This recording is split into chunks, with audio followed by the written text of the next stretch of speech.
that's kind of like the greatest thing about healing journeys is you discover so much about yourself that you didn't know. It's kind of like good and bad because you're like, I wish I would have known all of these things about myself so much longer. Like I could have done so much good in the world instead of focus on my time and energy on not liking myself, not liking this body that I was given. But now you're using this vessel and you are able to put out so much more good in the world. We are Gold Ivy, a health company dedicated to simplifying health and wellness. The industry is lacking the honest experience and grit required to overcome the struggle, and we're here to fill that gap. You decide what works for your daily life and how to transform our lessons into your gold. Join us on the fearless pursuit of self-discovery and growth. This is Ivy Unleashed, a Gold Ivy production.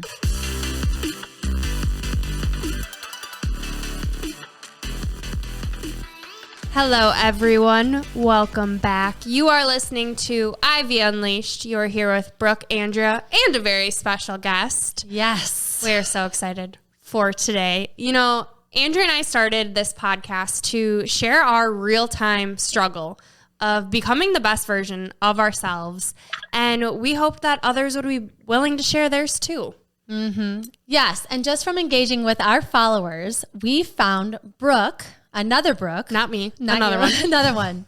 Another one. It must be the name. Another one. It's a great name. Thanks. But we found Brooke through Instagram, and we loved her insightful and thought-provoking posts.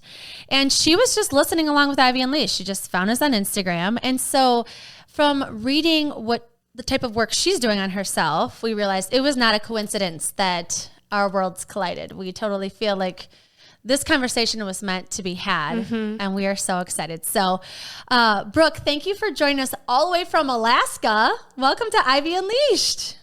Yes, thank you guys so much. I'm so excited. I can't believe that I actually have, friends in the Midwest now. I've never had those before. So yeah, thanks so much for having me. And the sun is beaming, so it's light there. I think it's 3 hours behind us.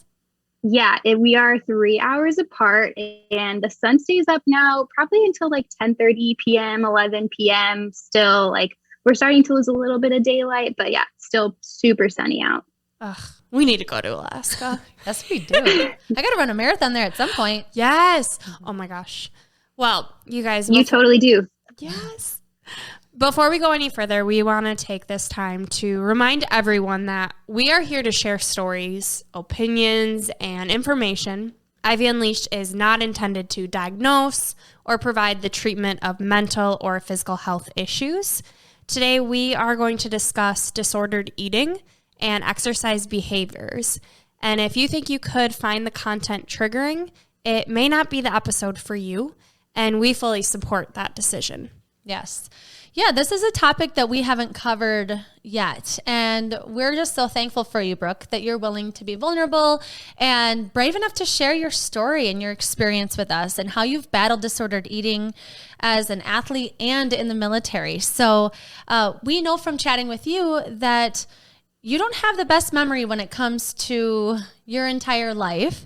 And so take us back to where you first remember dealing or feeling like you had disordered eating patterns. I think the things that I really do remember from when I was growing up were always related to either comments about my body or my relationships with food. Specifically, I remember from when I was really young, you have baby fat and it's all cute and people will make comments about it. To me, that didn't really sit well with me. And so growing up, people would then, as my body developed, I'm a super gifted athlete. I have just naturally muscular, which is awesome. I appreciate it now. But when I was growing up, I was I don't want to look like this. Everyone would always comment about my legs specifically. They're super muscular. They look great. They really helped me jump high and helped me get a college scholarship. But to me, I was I don't want to fit in this size jean. I want to look like that girl over there who's also really good at volleyball, but she's in a smaller size jeans, she's in a smaller size spandex and she looks way better. So to me, it was always those comments that people were making were really triggering and are a lot of the things that I remember from my childhood, which is really sad because when you look back on your childhood, you want it to be happy and fun loving and just remember these really cool memories. But to me, it's like I remember a lot of these really negative moments that have kind of shaped the rest of my life. Wow, that is sad. I mean, most people, when they look back and they think back, you want to have happy memories. So what do you tell yourself when you think back to that girl at that age? Like, do you have compassion for her? Are you sad for her? Like, what is that experience like when you do go back there and think about that? Oh my gosh. Yeah. I'm all of the above. I'm really sad for her. I just kind of like feel for like those moments, because it's like, if you could only know that you were the only one feeling like that, nobody else was thinking those things about you. It was all you. And now that kind of helps me when I'm coaching younger volleyball girls to understand where they're coming from and how they are viewing themselves, and to just like encourage them to appreciate their body. There's a lot of movements going around about body positivity, which is awesome. Like I love that movement. But personally for me, I'm just trying to be more accepting of my body and use it as this vessel to do good in the world, to help others that are having these moments or having these thoughts and triggers, to kind of just, reframe those thoughts into not, I want to fit into this smaller size clothes, to be like, okay, here is my body. I have 2 working legs, 2 working arms. I have all of these, things like this. What am I going to use it for? To do good in the world? Not how am I going to break myself down? Because if I keep breaking myself down, I'm just internalizing everything and I can't do well in the world. Like I can't put positive energy out into this universe. So that's one thing that I'm really trying to focus on when it comes to coaching younger girls, and in therapy, like retrain my brain to go back to that young person and reframe those thoughts, like I said. Yeah, and the work you're doing is beautiful, and that's why we're drawn to you and appreciate it. And to your point of therapy, going back, retraining your brain. So you've done a lot of work to get to where you are, to have that awareness, to be in a space where you can go back to that little girl. So take us back to, you're in high school, you're having these thoughts, and then these behaviors kind of started to change, and walk us through what that looked like. So in high school, I was always very driven. I'm the oldest of 4 children. And so that didn't really help my perfectionism. I'd like need to please people very much, but I was always very driven. Like I knew I was going to play college volleyball. There was like no other option for me. And so in my head, I was always training after school. I had practices 2-3 times a week. Like my schedule was set. And while looking back, I did have a lot of control over that. Like I could have said no at any point. Like I don't really want to play volleyball. But to me, I was so set and so driven that I didn't have a choice, if that makes any sense. So the one thing that I did have control over is the food that goes into my body, and how much food goes into my body and what goes into my body. So even back in like maybe freshman year, 8th grade, I made the decision, like, I'm not going to eat sugar. I'm not going to eat candy. I'm not going to eat desserts. Like, I'm not going to do all of these things. And so that was probably one of the first moments I remember really deciding what food was going to be put into my body, and that I didn't want to eat sugar because it would gain weight. I wouldn't lose weight fast enough, all of these kind of triggering things. And so that's really one thing that kind of started the disordered eating. And then it progressed into, okay, now I'm training so many times a week. So instead of thinking, how am I going to fuel my body? It's going to be, okay, how am I going to train so much and not fuel my body so that I'm controlling how my body looks on the outside if I'm going to lose weight because I'm exercising so much.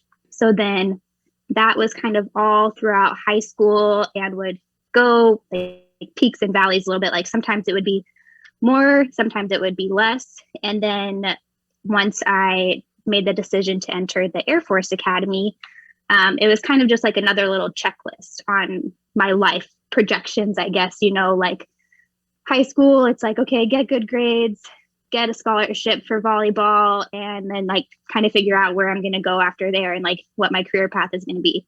When I chose the Air Force, it's like, okay, you got a college scholarship, your school is getting paid for, and like I have a job for 5 years at least afterwards. So it's like, hey, check, check, check. That's great. Awesome. Now I don't really have to think about anything else. But what happened was when I entered the military, it was kind of like this perfect little petri dish where my control issues and my eating behaviors and my like exercise habits all were together, and it just ended up instantly. I went from disordered eating to eating disorder, and I was now not eating anything hardly at all and exercising all of the time because I was in basic training for at least 3 weeks my first year. And so thankfully my first year was really great. I had a lot of really awesome people surrounding me, but my second year was when it really kind of like hit its peak. Basic training was now 6 weeks longer because I went to the prep school my first year. But because it was 6 weeks longer, now I was able to exercise more, which I was really excited about, and not eat so much because they're controlling what you're eating when you're eating because you're in the military. They control everything. So within that 6 weeks, I lost a little over like 20 pounds. It just like dropped right off of me. And they were trying to like force feed me because they are also watching how much you weigh and so that you're not losing too much weight. And so they're trying to make you have more calories. And I was like refusing food because I didn't want it. And I was just in this really, really deep state where I was just like, I finally have the body that I want. Like clothes are finally fitting how I want them to, which is like not fitting at all. They're like loosely falling off of me. It was just this really sad time in my life where I had no control, but I felt like I did because I was like refusing this food and I was exercising all of the time. And now I had finally reached this body type that I wanted, but I was so, so sick. I lost like my menstrual cycle.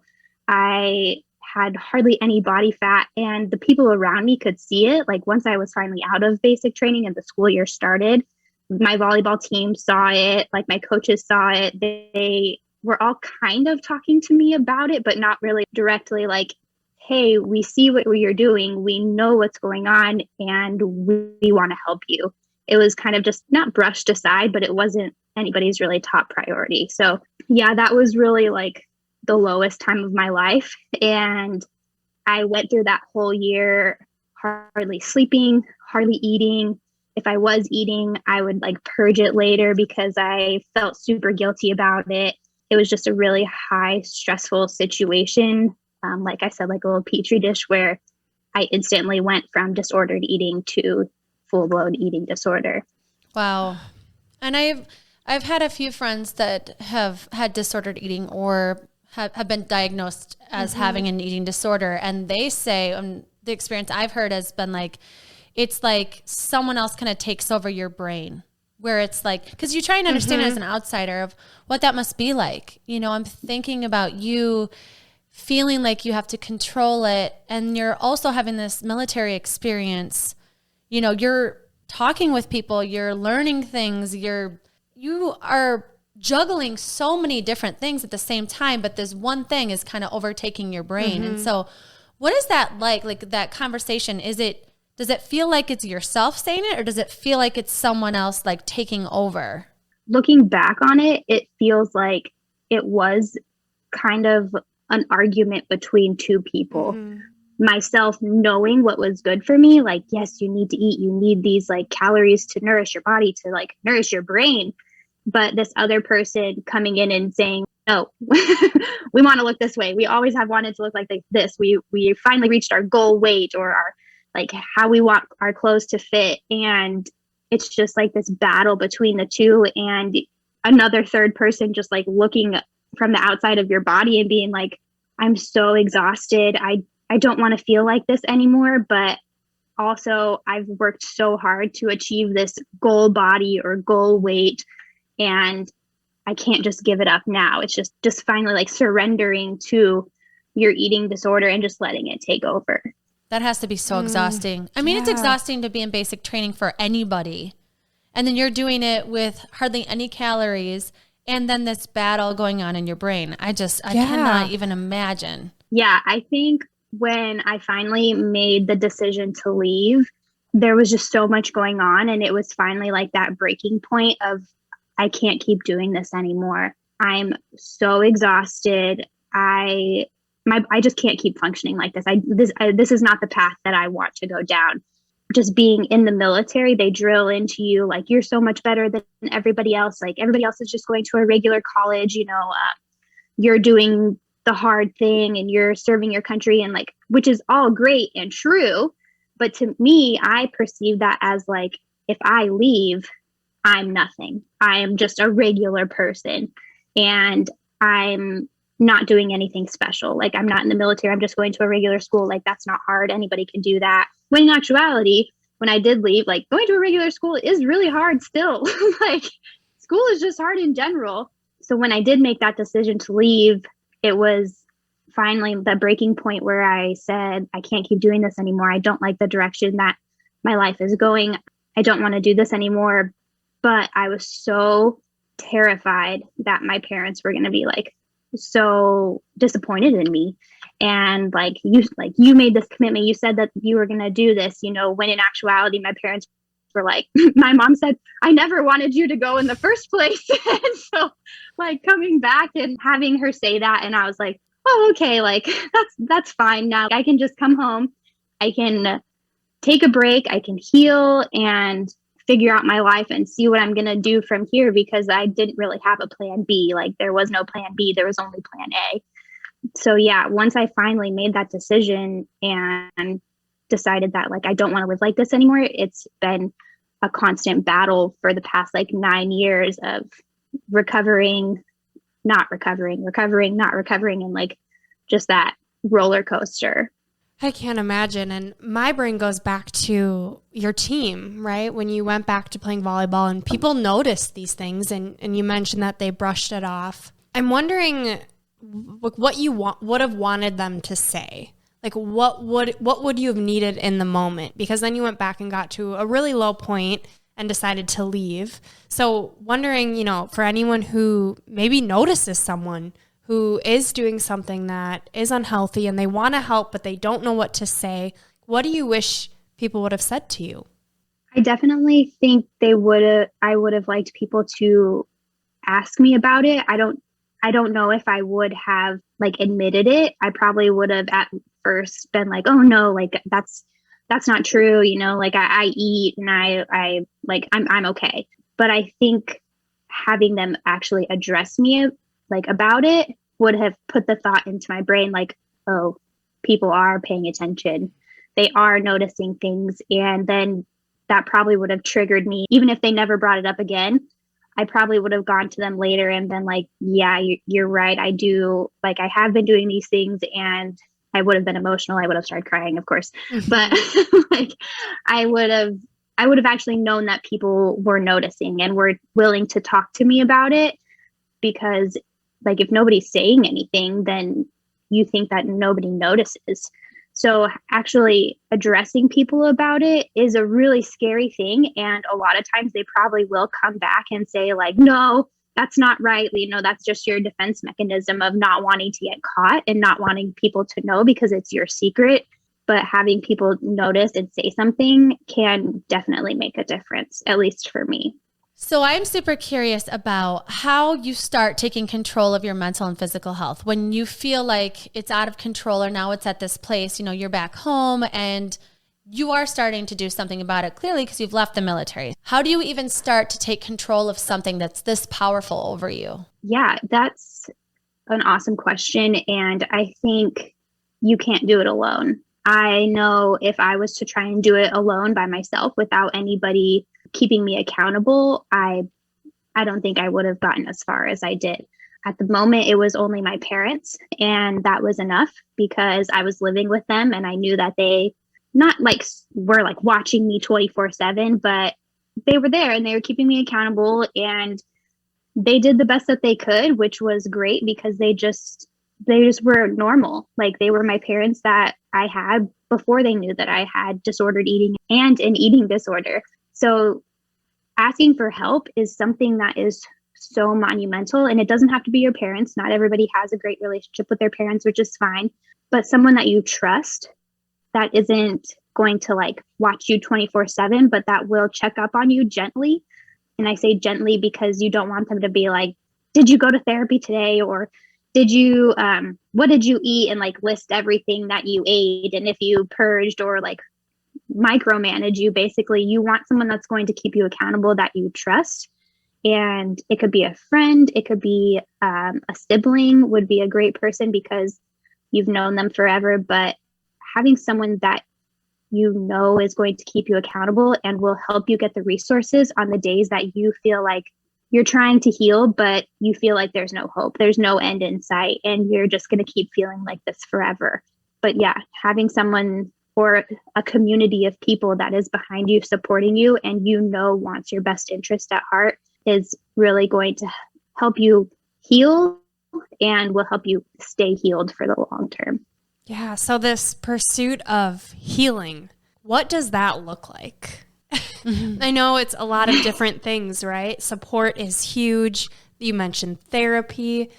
Kind of walk us through what that looks like and how it started and what you're still doing to take care of yourself. So I started with just regular like talk therapy, which is super helpful. I'm a very talkative person, and I think that just really helped me get out of my own head, and having someone know my secret that was only, or my thoughts that I thought were only mine, was really helpful. And then I ended up moving to Alaska. And so I was like, uh-oh, now I have to kind of start all over with finding a new person, new therapist. And I did kind of like go back to my eating disorder ways, which was something that my parents were nervous about. And thankfully, just having talked about it and having it out in the open and not having it a secret anymore was a good enough reason for me to not revert all the way back to like my deepest point. So I did have like little blurbs when I started coming up into Alaska and retraining for volleyball and doing all of that kind of good stuff, where I went back to my disordered eating. And then once I was done with volleyball and I had kind of a little bit more time on my hands, I found an acupuncturist because I knew acupuncture had worked for me in the past when I was healing from an injury, and I was kind of just diving into energy work and trying to get my anxiety and disordered eating and all of those kind of things leveled out. So I went and saw this acupuncturist, and it was just kind of like we just clicked off the bat.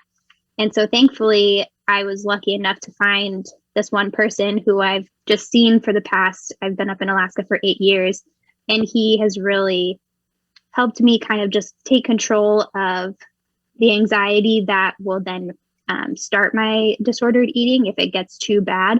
He's just been kind of introduced me to the world of energy work and meditation and just really slowing down, because that's what gets me into trouble, is doing too much too fast, taking on too much that I can't handle, and feeling out of control. Because really, when you're feeling out of control, you revert back to the one thing that you think you can control, which is eating for a lot of people.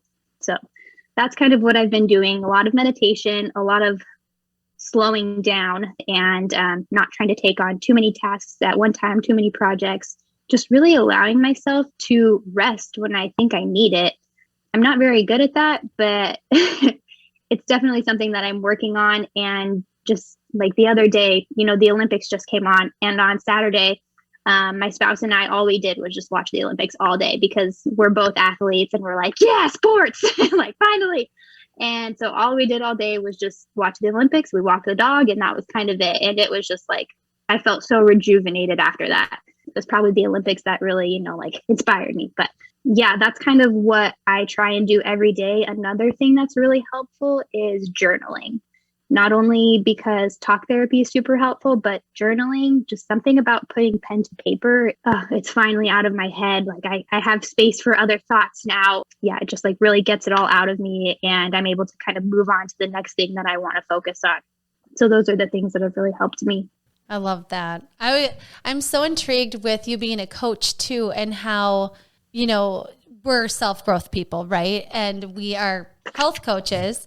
But I think the work that you do for yourself has to translate into your coaching relationships. Do you feel like the work that you're doing on your own self is translated with your team that you're coaching? I think so, because a lot of, like, I know what they're going through. I know that being a student athlete is really hard, or even not even my collegiate athletes, but ones that are in high school. I know that having a safe space for them is huge. And just knowing that being a teenager is really hard. Going through high school is really hard. Like, it's not easy on anybody. Put on top of that, trying to be an athlete and like gain a scholarship, go to college, get good grades, all of these things. And I think that's a lot of work that I'm trying to do on social media, is letting them know that it's okay to have bad days and it's okay to want to put yourself first. You don't have to achieve all of these things all at the same time. Just if you're feeling that you're overwhelmed or that things are not going your way and you're just so stressed out that you're burning the candle at both ends, take a step back and take some time for yourself. Just be okay with not meeting everybody's expectations, because it's okay as long as you are meeting your own, you know. And if you aren't meeting your own, but you have really high expectations, like, take a step back and maybe ask someone like, hey, do you think these are a little too high of expectations? Like, I'm trying to accomplish all of these things, but I don't know if I can. And that's okay. Taking time for yourself, being the person you are, and just being okay with that. You don't have to achieve all of these monumental things. That's another thing that social media is good and bad about. It's, yes, you're achieving all of, like, you're seeing people achieve all of these really great things, but also they didn't get there in a day. You know, it takes time. It takes really hard work, but there's also room for rest days. There's also room for rest weeks, vacations, like all of these things. Otherwise, you're just going to get burnt out. And that's what we see a lot with athletes, is getting burnt out because they just can't, they're just doing too much. And that's what's really sad to me, because I wish they would just take a little bit more time for themselves.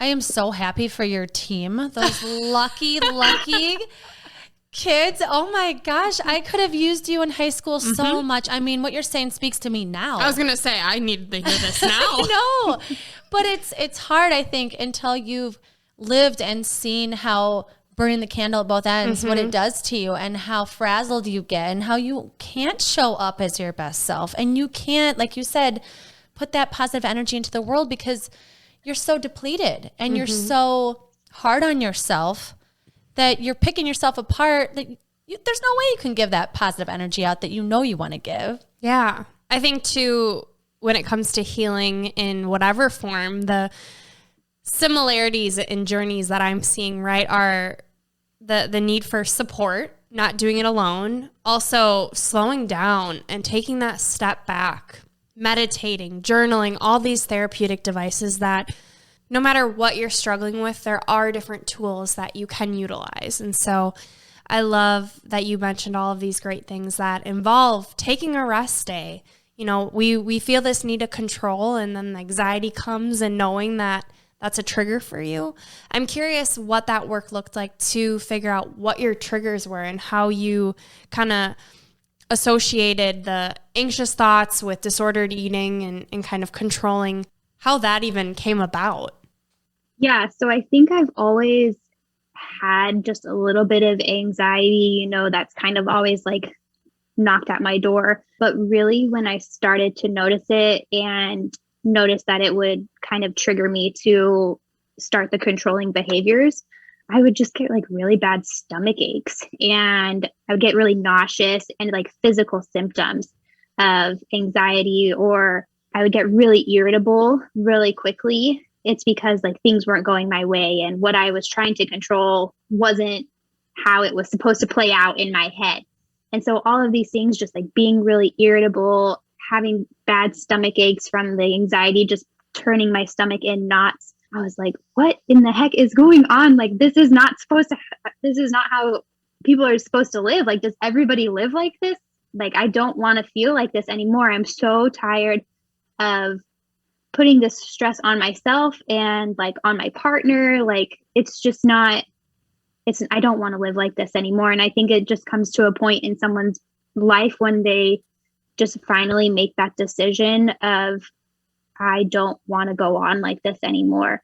And I know that there's something better. I know that people have happier lives than this. And like, I want to be one of those people.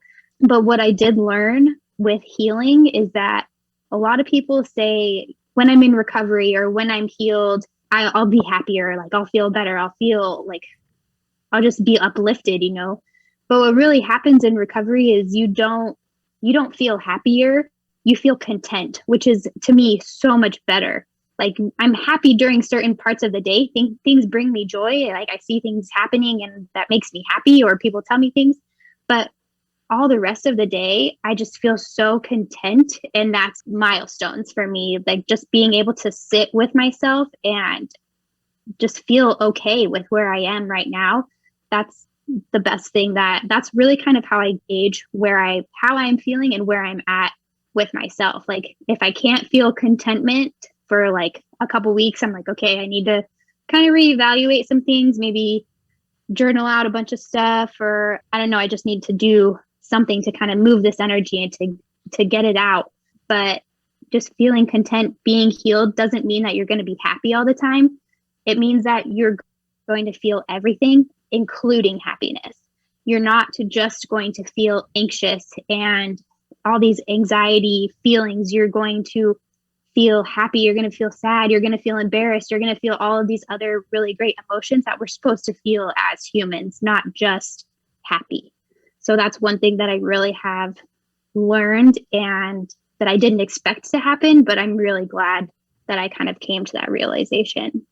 I love that. I love everything that you're saying. Mm-hmm. Specifically, though, the moving the energy through you. And it sounds like you've gotten to this place where like a couple weeks here, I'm not content. Things are a little off. How do I get back to that baseline of me where you are content? And you've learned that about yourself. You've become so aware of what makes you tick, who you are, what gives you that feeling of contentment, and this idea of getting the energy out. As I'm on my healing journey, it's really something that I'm realizing is working well for me. Is if I'm feeling a certain way, it's like, okay, this energy, if I'm having anxious thoughts, if I'm in a depressed mood, it's like, nope, some energy is stuck. How do I get this out? And it's this visualization of getting the bad energy out, getting back to a baseline. And it's not linear. Like what I'm learning is it's very highs and lows, but knowing that, to your point, I'm feeling all the things, and each day I'm working towards being more me. That's kind of like the greatest thing about healing journeys is you discover so much about yourself that you didn't know. It's kind of like good and bad because you're like, I wish I would have known all of these things about myself so much longer. Like I could have done so much good in the world instead of focus on my time and energy on not liking myself, not liking this body that I was given. But now you're using this vessel and you are able to put out so much more good in the world because you have this clearer picture. Like the world is opened up. It's not just you stuck in your brain and your body worried about what everybody else is thinking of you, or worried about what you're wearing for the day or how you look, all of these things. And you're just able to have so many more light bulb moment realizations. And yeah, I'm really happy with how my healing journey has been, especially for the past year. I think it took a turn, and that I'm really thankful for. Well, yeah, I'm so happy for you. And the word that keeps coming to my mind is like acceptance, like acceptance that the human experience is really hard and that you're not always supposed to be happy. And like you mentioned before, social media portrays that, you're looking at the highlight reel and so many feelings happen throughout the day where you're down or depressed, and then you're looking at these people's highlight reels. And so I just want to encourage you to keep sharing what you're sharing, because I feel like the journey you're on is so open to learning about yourself and open to learning about healing and the world. And I feel like that is what we need more of.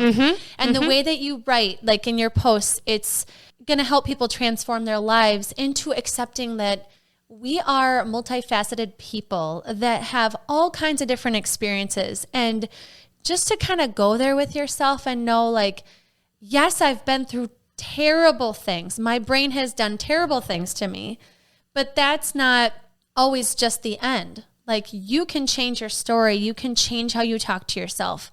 You can start to accept things about yourself you thought were ugly and figure out how to make that into a beautiful story like you have. And so I can't wait to read more about what you post, and I want to hear more from you. But how do you do that? Like, how do you accept those ugly parts of yourself and transform them into what you're becoming and who you're accepting? I think a couple of things that really come to mind for me are people aren't thinking what you think that they're thinking. They are worried about themselves, their world, what's going on in their own little world. And so once you kind of put everybody else's perspective on hold, you can kind of really realize that, okay, I should be focusing on myself too, like not what everybody else is thinking about. And another thing that that's kind of just been really circulating with me is that you have thoughts. I have thoughts in my brain, but I am not my thoughts. Like, just because I think them does not mean that they are true, and does not mean that I have to act on them. Those are things that have really kind of pushed me to continue my healing and to turn that corner on redirecting my thoughts on myself and the world around me. Because once I realized that, like, people aren't thinking about me, and turn it more inwards on myself, and then realize that I have thoughts, but I am not my thoughts, that's kind of like monumental. That was monumental for me. And that's the power of meditation. Yeah, I was just going to say, when I started my meditation journey, that's the one thing that stuck out to me right away was you are not your thoughts. You are merely an observer of your thoughts, and you can't control the thoughts that come in your head. But what you can control is the meaning that you give those thoughts to. And you don't have to believe every stupid thought that goes on in your head. It's that meaning that you tie to it. And you can choose the thought again. That's what Gabby Bernstein says. She has the choose again method. And it's exactly what you're saying. I don't have to believe it. I'm going to pick a new thought, one that more aligns with how I want to feel. It's hard though, because it's so loud up there. Right. Well, it's called a practice for a reason, and it's never ending. Like, I'm still trying to wrap my brain around that, like, this growth work, like, I'm obsessed with it, and it's never ending. Like, there is no end goal. It's a healing journey for life. And as soon as I heal one part of me, like, something else is going to happen. It's just life. And that's why I think you need the day of rest. Self-growth work is hard, but it's worth it. Mm-hmm. And you're living proof of that. I mean, you continue to work on yourself, and you're sharing your message with us and with our listeners and with your team. And I'm just excited to hear more from you. And you're clearly doing a lot of work on your mindset. And I'm so curious about that military mindset versus your mindset now, and how that kind of plays together or against each other. Yeah, the military mindset was definitely something where it's like, I am perfect. I need to be perfect. I can't make any mistakes. Everything I do needs to, like, this finished product of me or whatever I'm producing needs to be perfect. And that was obviously very stressful because we are human and hardly anything we do is perfect. And so now my new mindset is more like, I need to make mistakes in order to learn and grow. And if I don't make mistakes, I'm just going to be staying in the same person that I am right now, when in reality, I want to grow. I want to learn. I love learning and accepting new things and gaining new perspectives and learning from others, not just myself. Like, I need to ask questions. And sometimes if I perceive those questions as silly, like, that's okay. But I still want to ask them, because otherwise I'm just never learning. I'm just staying in the same static state that I was. And it really takes a lot of the pressure off of needing to be perfect or needing to have all of the answers, because I don't have all of the answers. And like, if an athlete asks me a question, whatever it might be, it's okay for me to be like, oh, I actually don't know the answer to that right now, but I really like that question and I want to learn more about it. So I'm going to go do a deep dive on whatever it is that you just asked me about. And like, we'll come back and talk about it at a later time, because that's something that I probably should know for if you're asking that question, somebody else is going to ask it as well. So knowing that it's okay for me to say, I don't have all of the answers right now, but I'm going to find out because I want to, is actually really humbling for myself. And it's also shows the athletes or whoever I'm talking to that it's okay not to have the answers. Like, I am not all knowing. So that's really good for them to know, because it's good for them to know that we're human. And it's just really good for me to know that I have that option to say, like, I don't know that actually. But that's really been helpful for me from military mindset versus my new mindset now. You know, something that helps me is thinking, what is perfect? Like, there is no such thing as expert. Someone is always going to know more than we are. It's impossible to know the answer to every single question. And I'm sure that that's a learning experience for everyone. And also these thoughts that as much work as we're doing, they still creep in. So I'm curious, are these thoughts something that you still battle with to this day? Yeah, absolutely. Every single day. And if not every day, then more often than not. And thankfully, now I've inhibited the practices of the acupuncture, the meditation, the slowing down, to really, the journaling especially, to really take a step out of my brain and to put it in a place where I don't need to think about it anymore. Usually that's kind of like my journal, because just getting it out, like meditating and stuff, like, yes, I'm going inside and I'm dealing with these thoughts, but especially journaling really is the physicality of moving it from my brain to a piece of paper. Kind of like I mentioned earlier, having more space in my head and in my body for other things that require more of my attention, that I'm able to give my full attention to, because I have gotten those thoughts out of my head, whether it's in the morning or daily or the night before or whenever that is. Making those habits a priority for myself. Getting outside especially is just something so huge. Thankfully I have a dog, so I have to walk him every day, and we live in Alaska and it's beautiful. So we get the opportunity to go outside and just drive to the mountains like 10 minutes away, and just kind of take ourselves out of our bodies for a second and really realize that we are not our thoughts, and we are able to have this bigger, better experience on this earth. Those are things that I really need to prioritize a lot right now, because I'm still in this healing journey, and it's going to be a forever journey, like we've mentioned multiple times. And some days are a lot easier than others, but making it a priority and knowing how much better it makes me feel and how much better of a person I am that day, to like my family, to my coworkers, to my little unit world around me, is really keeps me going. And yeah, knowing that I'm not my thoughts. Yes, I love that. It's having these practices to fall back on that, and they took time to develop, and it's an ever-going process. So I love that you shared that. Well, we're so thankful that you joined us from Alaska, first of all. We appreciate your time, but we're just grateful that you exist and that you pushed through this. I mean, eating disorders take people out.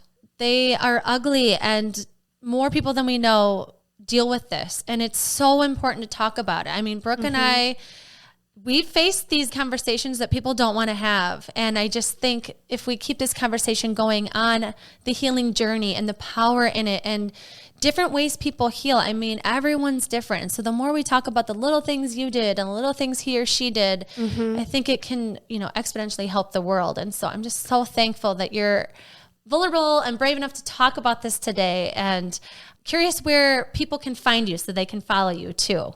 Yeah, well, first of all, thank you guys so much for having this platform and for asking me to do this, because yes, it is super vulnerable, but it's not going to change, and society won't change anything like how we think unless we have these hard conversations. And yes, it is hard. Yes, it is difficult, but it's so much worth it, and our lives are going to be so much better for it. But if people do want to follow and hear what goes on in my brain, they can follow me I'm just on Instagram at BK Pottle, so BKPOTTLE.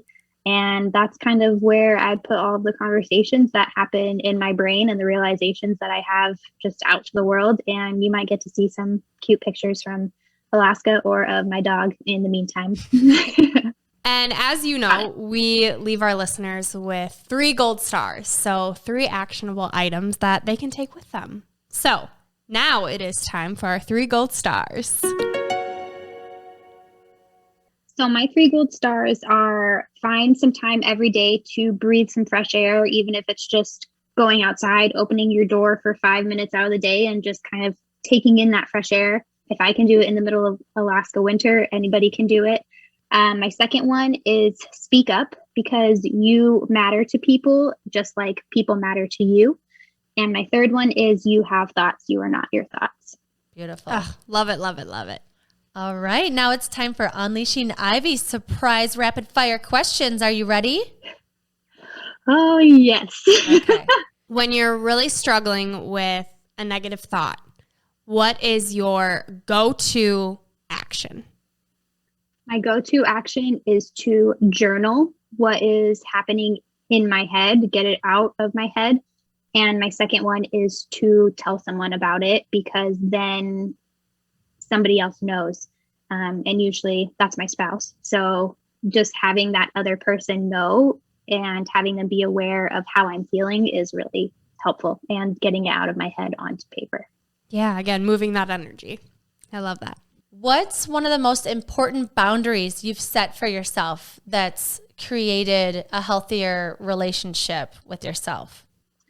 Knowing that if people make comments about certain food that I'm choosing to eat, that it is not a reflection on myself. That if I'm going hiking or something and someone says like, oh, wow, like that's a lot of snacks, like that doesn't mean that those calories are going to turn into fat on my body. Like that is me reframing that statement and saying, I need these calories to keep myself nourished for this activity that I'm doing. And it's not a reflection on myself.